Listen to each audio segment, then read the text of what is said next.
brought you by Silver Pumps and Motors. Top quality और consistent performance के लिए सिर्फ सिल्वर पंप्स नाम याद रखना. ఇండియన్ సినిమా స్క్రీన్ లవర్స్ ని ఊరించే సినిమాల్లో దృశ్యం కూడా ఒకటి. థర్డ్ అండ్ ఫైనల్ చాప్టర్ కోసం ఈగర్ గా వెయిట్ చేస్తున్నారు జనాలు. ఈ థర్డ్ పార్ట్ లో స్టోరీ ఎలా ఉంటుంది, ఎప్పుడు స్టార్ట్ అవుతుంది, ఇలా సడన్ గా సీన్ లో ఫ్లాష్ అవుతున్న క్వైరీస్ చాలానే. మనం కూడా అడ్రస్ చేసేద్దామా మరి?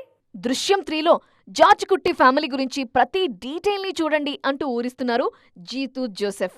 ఎన్నాళ్లుగానూ వెయిట్ చేస్తున్న దృశ్యం 3 మీద తనకి కంప్లీట్ క్లారిటీ వచ్చిందని, ఈసారి ఎక్స్టర్నల్ విషయాలు ఏవీ ఉండవని, ఓన్లీ జార్జ్ కుట్టి ఫ్యామిలీతోనే కనెక్షన్ ఉంటుందని చెప్పారు. ఫ్యామిలీని, కుటుంబ సభ్యుల మధ్య కనిపించే రకరకాల డైమెన్షన్స్ ని, మారే అభిప్రాయాలని బేస్ చేసుకుని మరింత ఎంటర్టైనింగ్ గా, గ్రిప్పింగ్ గా, ఫోకస్డ్ గా ఈ కథని చెప్పాలనుకుంటున్నారట. ముఖ్యంగా పిల్లలు పెద్దవారయ్యే క్రమంలో వచ్చే మార్పుల మీద దృష్టి పెట్టాను అన్నది కెప్టెన్ మాట. ఈ ఏడాది సెప్టెంబర్లో సినిమా షూటింగ్ మొదలు పెడుతున్నారు.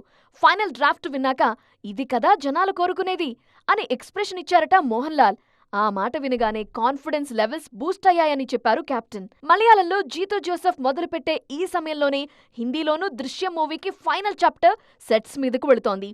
మరి రెండు కథల్లో సిమిలారిటీ ఎంత ఉంటుంది అనేది ఇప్పుడు ఆడియన్స్ లో క్రియేట్ అయిన సస్పెన్స్. తెలుగులోనూ థర్డ్ పార్ట్ కోసం వెయిట్ చేస్తున్నారు ఫ్యాన్స్.